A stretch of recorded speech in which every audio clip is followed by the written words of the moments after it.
주와의 말씀을 계속해서 이어지는 말씀, 오늘 8장에 나오는 말씀입니다.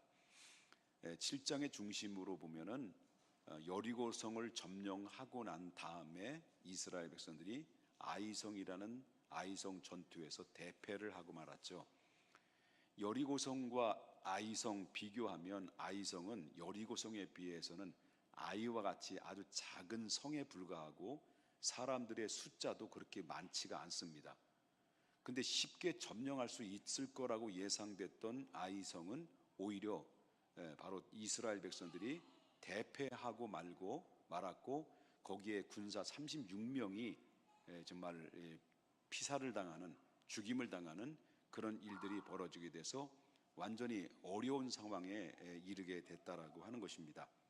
그럴 때 1차 전쟁 때에는 1차 아이성 실패했을 그때 당시에는 그 원인이 뭘까 할 때, 지난번에도 말씀드렸습니다마는 그 아간이라고 하는 사람이 전리품을 훔쳐가지고 결국 하나님께 드려야 될 하나님의 것을 도둑질함으로 결국 하나님의 진노를 사서 아이성 전투에 아간 한 사람에 의해서 결국 전체가 그런 어려운 공동체가 어려운 문제를 만나게 됐다라고 하는 것입니다. 그래서 원래 1차 전쟁 때는 어떻습니까? 어떤 상황이었습니까? 이스라엘 백성들이 심적 상태는 용기가 아주 대단하게 있었습니다. 충천되어 있었습니다. 그 이유는 바로 뭐냐면 여리고성에서 전쟁에서 승리한 그 기쁨이, 그 따끈따끈한 그 기쁨이 그대로 늘 그 마음속에 젖어 있었기 때문에 그 아이성 전투 앞에 놓여 있을 때에도 이 여리고성을 점령했던 경험을 삼아 이스라엘 백성들은 쉽게 승리할 거라는 그런 예측을 가지고 충천되어 있었다라고 하는 거죠. 한마디로 말한다면 군기가 빵빵하게 들어 있었다라고 하는 것입니다. 그러니까 아이성에 살고 있는 사람들은 어떻습니까? 이미 여리고는 점령됐다는 소식을 아이성 사람들이 먼저 들었을 거 아니에요. 그러니까 이제 그 다음 차례는 아이성, 자기들에게 이제 결국 이제 이스라엘이 진군에 들어올 거라는 것을 바로 그들은, 아이성에 살고 있는 사람들은 뻔히 알고 있기 때문에 그 가나안 백성들이 마음이 어떻다고 그랬습니까? 녹았다 그랬습니다. 기절했다는 거죠. 기절하기 일보 직전에 놓여 있었다. 다시 말한다면 발발발발 떨었다는 거죠.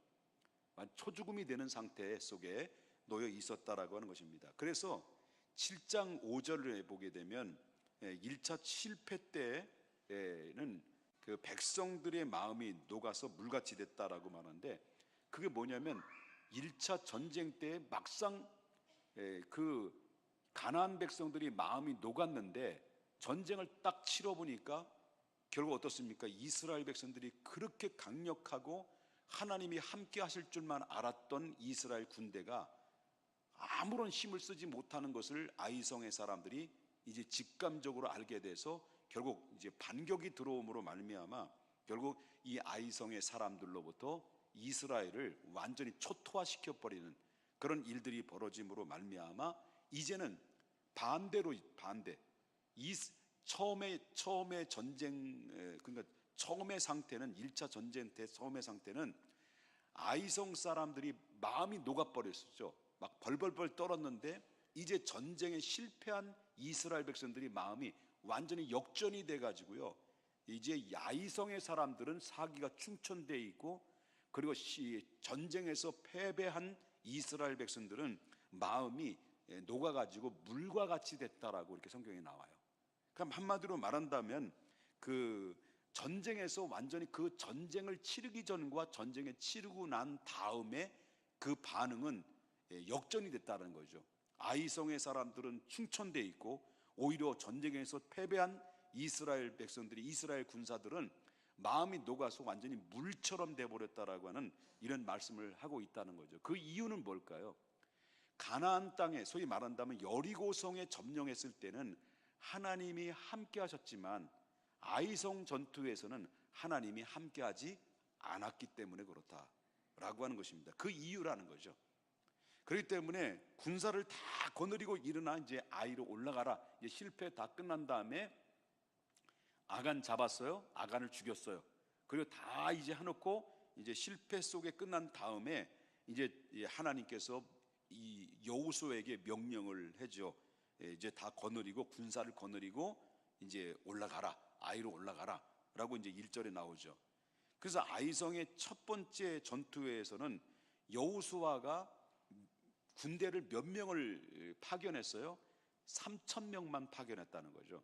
3,000명 정도만 보냈는데, 그런데 그 이유는 바로 뭐냐면, 왜 3,000명만 보낸 이유가 바로 뭐냐면, 아이성은 비록 작은 성이기 때문에 3,000명만 보내도 충분히 이겨낼 수 있을 거라는 계산의 방법을 통해서 가지고 있었기 때문에 여리고성은 여호수아는 3,000명이라는 군사만 보냈던 거예요. 근데 이 여호수아는 누구의 말에 귀를 기울였냐면, 그때 당시에 가장 여호수아가 실패했던 게 바로 뭐냐면, 그 전까지는 여리고성을 점령했을 때 당시까지만 해도 그들은 어떻습니까? 누구의 소리에 민감했습니까? 하나님의 여호와의 말씀에 민감한 반응을 보이고 하나님의 말씀 따라 순종하고 말씀 따라 움직였다는 거예요. 그런데 이번 아이성 전투에는요, 이 여호수아가 실수한 것이 바로 뭐냐면, 하나님의 소리를 듣지 않고 누구의 소리를 들은 거예요? 정탐꾼의 소리만 들은 거예요. 다시 말한다면 하나님의 소리가 아니라 사람의 소리를 들었던 거예요. 아담이 무너졌던 것이 뭐냐면, 인류의 시조인 아담이 무너졌던 것은 하나님의 말씀에 귀 기울이지 않고 누구의 말에 귀 기울인 거예요? 마귀의 말에 귀 기울여서 결국 아담이 무너졌던 것처럼, 오늘 본문에 나오는 말씀 여호수아도 또한 하나님의 말씀을 귀 기울이고 말씀에 따라서 움직였다고 한다면, 이 아이성의 전투에 큰 실패를 경험하지 않았었는데, 한 번 경험했다는 것 때문에 결국 어떻습니까? 하나님의 소리를 듣지 않고 길을 막고 누구의 말을 들었냐면, 이 정탐꾼의 말을 들어서 한 3,000명의 군사만 보내도 충분히 승산이 있습니다라는 말에 귀 기울여서 그렇게 하다가 결국 완전히 조직에 쓴 맛을 봤다라고 하는 것입니다.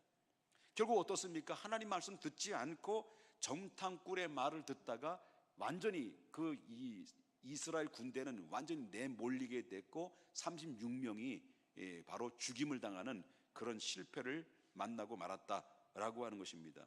그렇기 때문에 여호수아는 전과 같이 누구의 말을 들었어야 되느냐면, 하나님의 말씀을 들었어야 되는 거죠. 하나님의 말씀 따라 철저히 움직였어야 되는데 하나님의 말씀을 따라 움직이지 않았다는 거죠.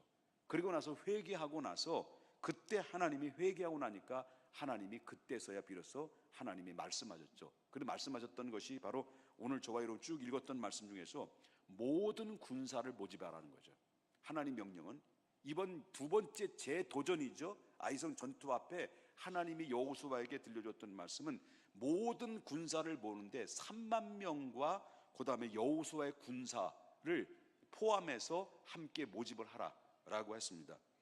그 숫자를 하나님 의지하는 것은, 의지하시는 분은 하나님이 아니시지만은, 이번에는 하나님이 아이성 전투에는요, 모든 군사를 동원해서 아이성 전투에 참여를 시켰다라고 하는 것입니다. 여기에는 하나님이 참여시키는 가운데서 전과 같이 하나님이 보장하지 않았던 것이 아니라 하나님 확실한 말씀을 주셨던 거죠. 그것이 바로 1절에 나오는 말씀인데, 내가 아이성 왕과 그의 백성과 그의 성읍과 그의 땅을 다 내 손에 어떻게 한다는 거예요? 넘겨 주었으니라는 말이 나오죠. 그러니까 우리는 죄를 지을 수 있어요. 우리는 실패할 수 있어요. 그런데 죄를 짓고 실패했을 때 그 실패의 원인을 인정하고 자기의 잘못을 인정하고 회개하고 돌이켰을 때는 하나님이 또다시 귀를 기울이시고 하나님의 방법을 주시고 약속을 주신다는 거죠. 이게 바로 하나님의 섭리예요.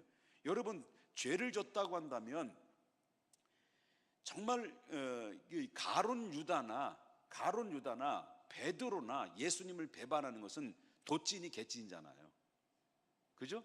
가룟 유다는 은 30에 팔아 넘긴 거고, 그런데 이 베드로는 예수님이 모른다라고 말한 것을 더 지나쳐서 어떤 사람이 되었습니까?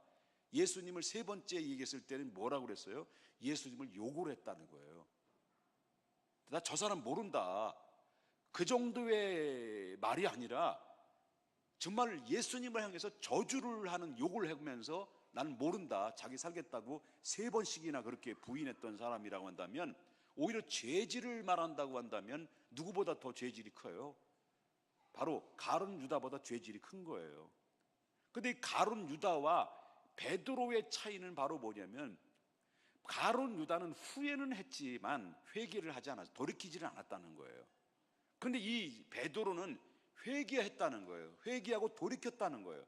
그랬을 때 예수님께서 회개하고 자기 자신의 잘못을 뉘우치면서 통곡의 눈물을 흘리고 돌이킬 때 예수님께서 부활하셔서 베드로에게 나타나셔가지고 베드로에게 뭐라고 말했습니까? 바요나 시몬아, 네가 이 사람들보다 나를 사랑하느냐라는 질문을 3번 던지고 똑같은 말씀을, 내 양을 먹이라, 내 양을 치라, 내 양을 먹이라는 그 사명을 다시 부여해 줌으로 말미암아 이 베드로가 이전보다도 더 큰 능력을 받아서 성령 받고 난 이후로부터 한 번 복음을 증거하는데 베드로의 입에서 권세 있는 말을 통하여서 3,000명, 5,000명이 회개하고 돌아오는 사람을 낳는 어부로서 크게 쓰임받았던 이 사건을 우리가 보지 않습니까?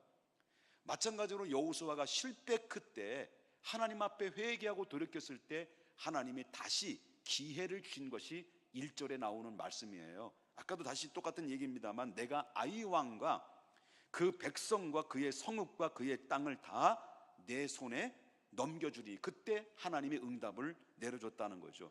이것은 바로 싸움은 싸움인데 어떤 싸움이라는 거예요? 보장된 싸움이다 라고 하는 겁니다. 뭐만 가지고는 있으면 돼요. 이미 보장은 되어 있고 우리가 행동을 취해야 될 우리들의 반응은 뭘까요? 그 말씀 앞에, 그 보장의 말씀 앞에 뭐예요? 믿음과 순종만 하면 되는 거예요. 그러면 하나님의 약속대로 내 손에 넘겨줄 것이다라는 이 말씀대로 이루어지는 것이죠. 그렇기 때문에 하나님의 말씀에 오다는 떨어졌고 우리의 반응은 뭐냐 할 때 그 말씀에 대한 신뢰를 100% 보내드리고, 우리가 믿나이다, 그 말씀대로 될 줄 믿습니다, 하나님 말씀대로 이루어질 것을 나는 확신합니다, 우리는 그 말씀을 따라서 움직입니다, 순종합니다 할 때 그 순종 속에는 하나님의 보장성이 있고 하나님의 능력이 있다는 것을 우리가 보게 된다라고 하는 것입니다. 중요한 것은 주님의 말씀에 대한 약속에 대한 신뢰예요. 그 신뢰와 함께 더불어 우리는 하나님 앞에 순종할 때 거기에는 하나님의 놀라운 역사가 임하게 된다라고 하는 것입니다. 그 첫 번째 이 전투에서는요, 보장을 못 받았어요. 그 이유는 바로 뭐냐면 하나님 앞에 물어보지 않고 자기 멋대로 행했기 때문에 하나님의, 성경의 7장 1절에 보니까 하나님의 진노를 하셨다라고 이야기를 합니다. 여러분, 저와 여러분은 어떤 사람들입니까? 여러분 물어보겠습니다. 육적인 사람이에요, 영적인 사람이에요? 우리는 육적인 사람이 된 것 같기도 하고 영적인 사람 된 것 같기도 그래요. 저와 여러분은 어떤 사람들이에요? 육적인 사람이에요, 영적인 사람들이에요? 영적인 사람들이잖아요. 물과 성령으로 거듭난 사람이고 예수의 생명이 내 안에 들어오신 분들이잖아요. 믿습니까? 그리고 우리 영적인 사람은 어떤 사람이냐? 우리 영적인 사람이 자꾸 육적인 생각에 사로잡혀서는 안 된다는 겁니다. 우린 늘 영적인 훈련과 습관화가 되어야 된다는 거예요. 여러분, 로마서의 8장에 나오는 말씀을 보게 되면 로마서 8장 5절부터 6절에 나오는 말씀이죠. 육신을 따르는 자는 육신의 일을, 영을 따르는 자는 영의 일을 생각하나니라 했습니다. 생각한다 했어요. 내가 육적인 사람인지 영적인 사람인지 이거 우리가 뭘로 보면 알 수 있겠습니까? 내 생각을 보면 아는 거예요. 내가 이 신부는 영적인 사람이에요. 신부는 내가 영적인 사람인데 내 생각은 육적인 생각으로 사로잡힌 사람들이 너무 많다라는 거예요. 육적으로 생각에, 육적의 생각에 사로잡히니까 뭡니까? 하나님의 능력과 하나님의 그 약속을 신뢰하지 않고 누구를 믿는 거예요?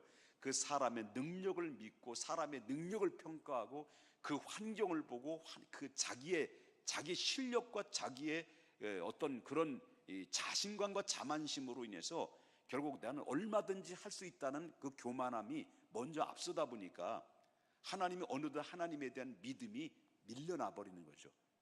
신부는 영에 속한 자예요, 분명히. 근데 생각 속에는 늘 육신의 생각에 사로잡혀 있는 사람들이 많이 있다라고 하는 것입니다. 우리는 어떤 사람들입니까? 영적인 사람이라는 거예요. 그렇기 때문에 아까도 반복적인 얘기를 합니다만은 육신에 따르는 자는 육신의 일을, 또 영을 따르는 자는 영의 일을 생각하나니 육신의 생각은 뭐나 하면 사망이요 영의 생각은 생명과 평안이라고 여러분 로마서 8장 5절부터 6절에 나오는 말씀이죠. 여러분들의 도전을 드리고 싶은 건 바로 뭐냐면, 여러분은 신분은 하나님의 자녀가 됐고 우리의 시민권은 어디에 있습니까? 오직 하늘에 있다는 거예요. 우리 소속은 저와 여러분이 하나님의 백성들입니다.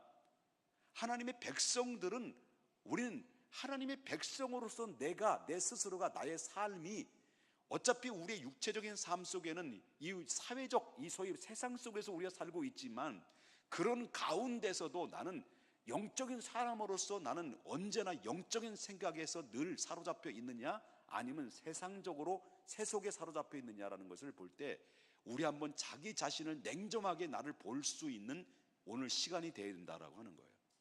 그렇지 못한다고 한다면 이 말씀 앞에 저와 여러분이 도전을 받고 오늘 기도할 때 정말 오늘 마음이 우린 돌이켜야 된다라고 하는 거예요. 하나님, 내가 육신의 생각에, 다시 말한다면 하나님, 내가 소속이 영적인 사람이고 하늘에 속한 사람이고 내 시민권이 하늘에 있는데 난 백성으로서 하나님 백성으로 존재하는데도 불구하고 아직까지도 내 생각 속에는 육신의 생각에 사로잡혀 있고 하나님의 말씀에 100% 신뢰하지 않고 신뢰한 말씀에 따라서 내가 움직이지 못하는 바로 육체의 소욕에 사로잡혀 있는 우리를, 아니 나를 불쌍히 여겨달라고 우리는 회개해야 돼요. 그리고 기도해야 돼요. 성령이여, 내 마음을 다시 한번 주장해 주시옵소서. 내 안에 육신의 생각이 아니라 영의 생각 속에서, 내 생각에서 약속하신 대로 생명과 평안이 내 안에 강같이 흐를 수 있도록 인도해 주십시오. 여러분, 분명한 것은 그렇습니다. 이건 분명한 겁니다.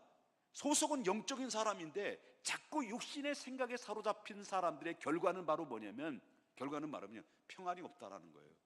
기쁨이 없다라는 거예요. 불안하다는 거예요.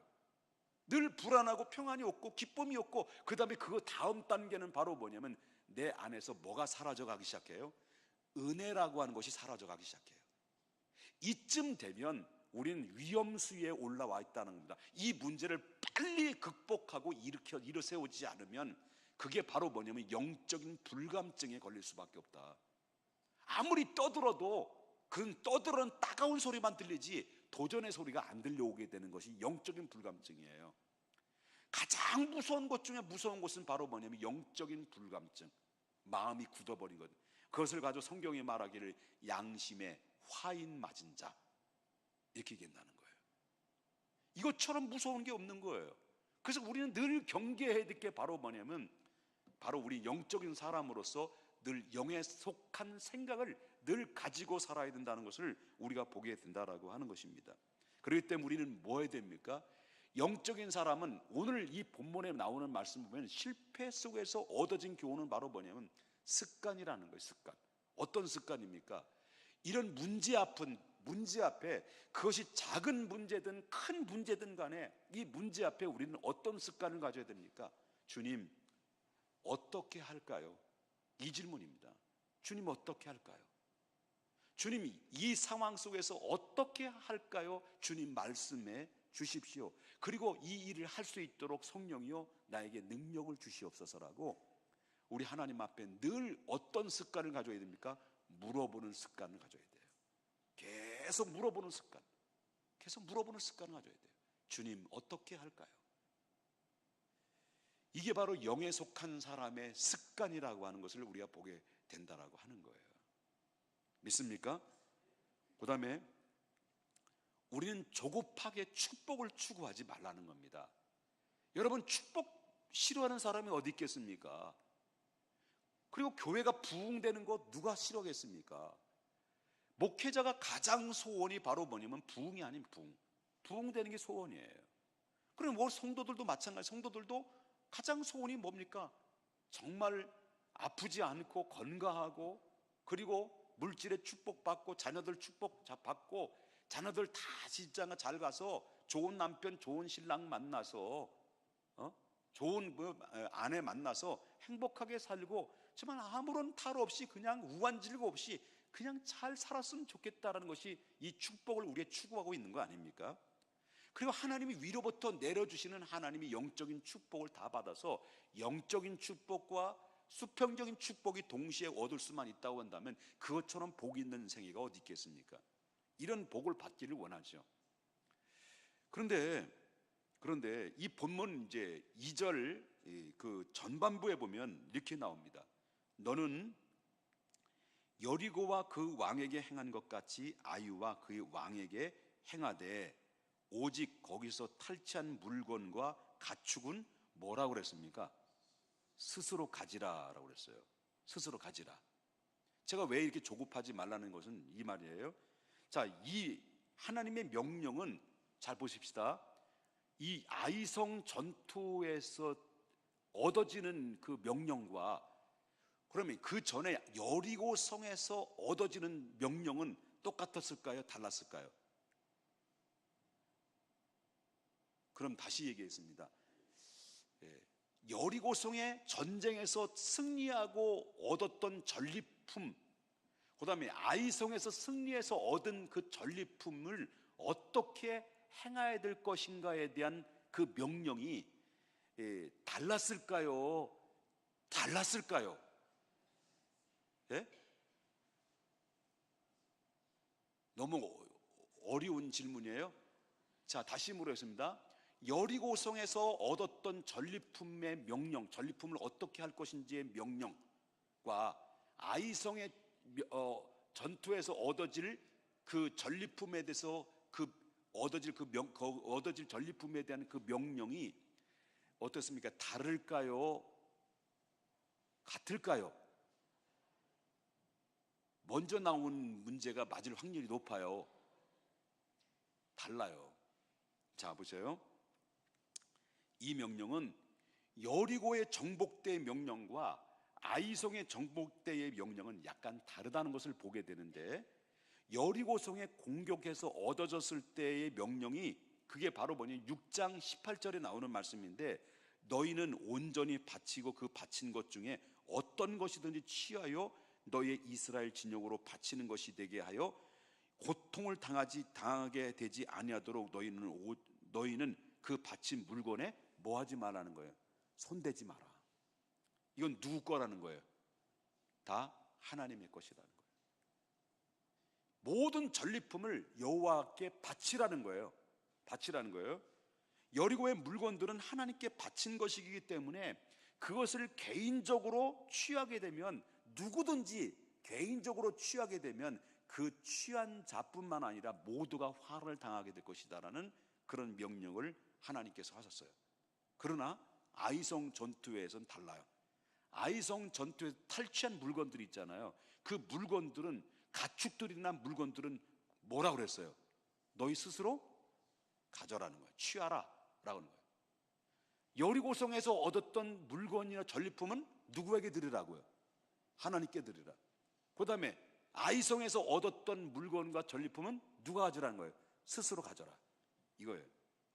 자, 이 질문은 왜 여리고성의 물건은 하나님께 바치고 또 아이성의 물건은 너희 스스로 취하라고 하는 이유가 뭘까요? 그 이유가 뭘까요? 그 이유가 예? 옆에 분하고 그 이유가 뭐예요? 한번 물어봐요. 나만 보지 말고 한번 물어보세요. 왜 하나님은 여리고에서 탈취했던 것은 하나님께 드리고 아이성에 탈취했던 것은 너희 스스로 가지라고 하는 것은 어떤 의미에서 말씀하셨을까요? 그 이유가 뭘까요?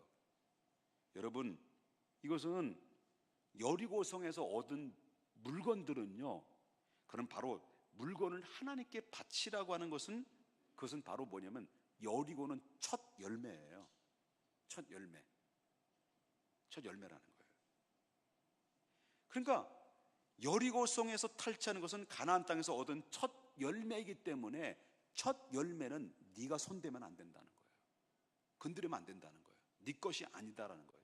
만약에 건들면, 하나님 것이 건들면 죽는다는 거예요. 화를 당한다는 거예요. 그런데 두 번째는 뭐예요? 그 이후로는 뭐예요? 다 너희 것이다라고 하는 거예요. 이거는 뭐도 연결되느냐면 11조도 연결될 수 있는 얘기예요. 11조도 연결될 수 있는 얘기예요. 11조는 내 게 아니라는 거예요. 누구 거라는 거예요? 하나님의 거라는 거예요. 그럼 11조를 바친다고 해서 10분의 1, 굉장히 큰 거예요. 여러분, 10분의 1이 작은 겁니까? 물론 10만 원에서 만 원 11조 드리는 거는 별로 안 커요. 그냥 누구나 잘 드릴 수 있어요. 여러분, 여기 뭐 학생들 뭐 용돈 받아가지고 10만 원, 그래서 10만 원 받아가지고 만 원 하는 거 아주 이쁜 거지만 어른들이 입장에서 별로 큰 거 아니잖아요. 그런데 수입이 분명히 2천만 원이야. 근데 200만 원을 띈다는 게 어렵냐는 거예요. 쉽지요? 쉬워요? 예를 들어서 우리가 보상받았어요. 30억 받았어. 30억의 순수 이익이야. 그러면 3천만 원을 띄는 게 쉽냐는 거예요. 내가 거꾸로 하고 있잖아요, 지금. 왜 내가 이 말을 거꾸로 얘기하는 줄 아세요? 염색제 19번이 거꾸로 돼 있어, 제가. 쉬워요? 여러분, 쉽죠? 뭘 대답을 안 해. 여러분, 어렵잖아요.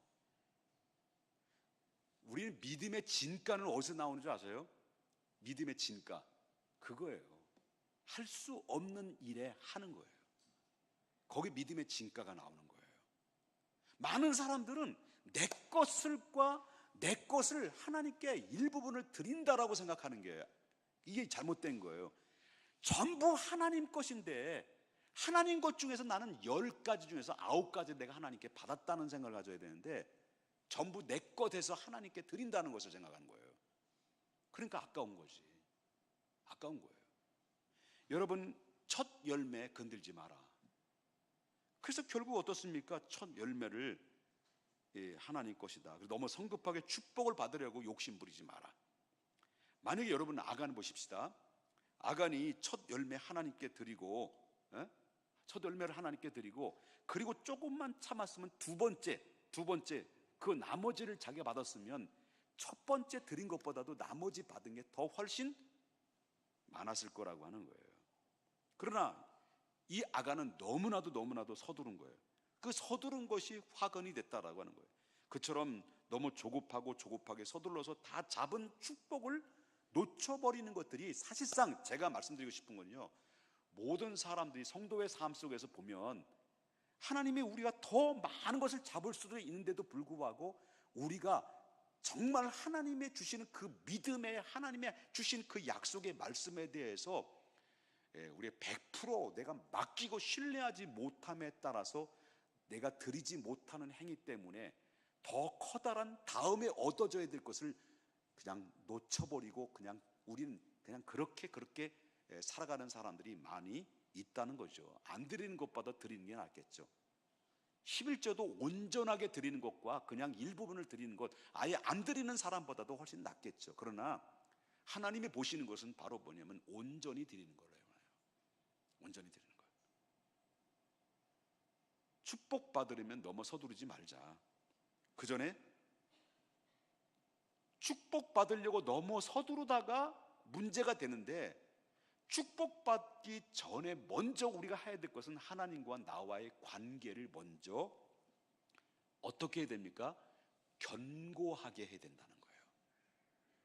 하나님과 나와의 관계가 견고해야 된다는 거예요.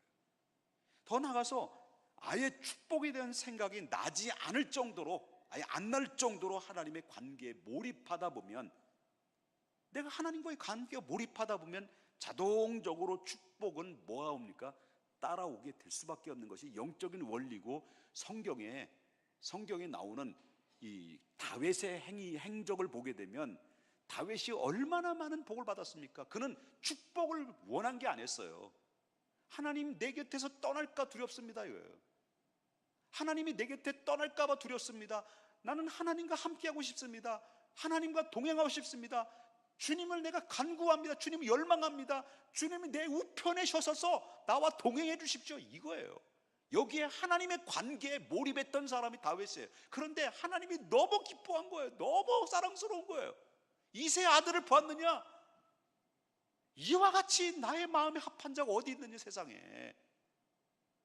다윗에게만 축복 주셨을까요? 그 아들까지 그 축복을 물려줬던 그 여파는 그만큼 다윗은 하나님의 마음에 들게 했다는 거예요. 그게 바로 뭐냐면 축복을 주십시오가 아니라 하나님이 나와 함께 관계를 갖기를 원했다는 거예요. 이게 자기는 최고의 행복이라고 느꼈는데, 그런데 자기 자신이 구하지도 않았는데도 불구하고 하나님이 다윗에게 어마어마한 축복을 하나님이 주셨다라고 하는 거예요. 믿습니까? 문제와 고통이 계속 찾아오는 사람을 보면 그냥 속성 코스를 축복을 취하려고 하는 경우가 많이 있다는 거죠. 과정에 우리는 이 과정이라는 단계를 절대로 무시해서는 안 된다. 먼저 해야 될 일과 나중에 해야 될 일을 분별력과 지혜를 가지고 있어야 된다는 것이고요. 성도가 먼저 해야 될 일이 무엇일까요? 처음에 여리고성의 경우처럼 바로 바치는 일입니다. 우선적으로 바치는 일이에요. 저와 여러분이 하나님께 바치는 일에 익숙되어 있을 때 여러분 하나님의 관계가 그만큼 밀접한 관계를 가지고 있다라고 하는 겁니다. 여러분 오해하지 마십시오.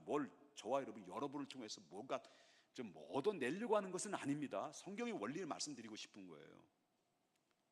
그러면 하나님의 아이성의 경우는 어떻습니까? 취하는 일이 생긴다. 먼저 바치는 것과 취하는 일이 생긴다. 취한다 이게 아니에요. 받은 일에만 몰두하면 하나님을 외면하고 자동적으로 자연히 축복을 멀어지지만 먼저 드리는 일에 관심을 기울이다 보면 내 마음이 얼마나 기쁘겠습니까? 드리는 자의 기쁨은요, 경험하지 못한 사람은 몰라요. 경험한 자만이 알 수 있는 거죠. 그렇기 때문에 하나님의 관심은 한 몸을 받게 되면서 이렇게 드리는 자의 기쁨 속에 있는 자는 자연히 그들에게는 축복이 따라오게 돼 있다는 것을, 축복의 원리를 우리가 깨달았습니다. 이 말씀을 꼭 길이 우리시고요. 첫 번째 드렸던 말씀과 두 번째 드렸던 말씀 꼭 우리 한번 명심하고 살아야 된다. 영적인 사람입니다. 언제나 영적인 사람은 늘 영에 속한 사람으로서 영적인 생각에 사로잡혀야 되는데, 먼저 물어보라. 습관을 가져라. 어떻게 할까요? 하나님과의 영적인 문제를 가지고 있는 사람들은 문제를 만나든지 어떤 결정할 수 있는 문제든지 간에 여호수아처럼 사람의 말을 기울이지 않고, 사람의 말을 기울이다 실패한 자가 되지 말고 정말 하나님 앞에 주의 말씀에 감동받았을 때 그 감동에 따라 내가 움직이고 순종할 때 거기에는 반드시 뜻이 있고 취하는 은혜가 임하게 된다는 사실을 믿으셔야 될 줄 믿습니다. 기도하겠습니다.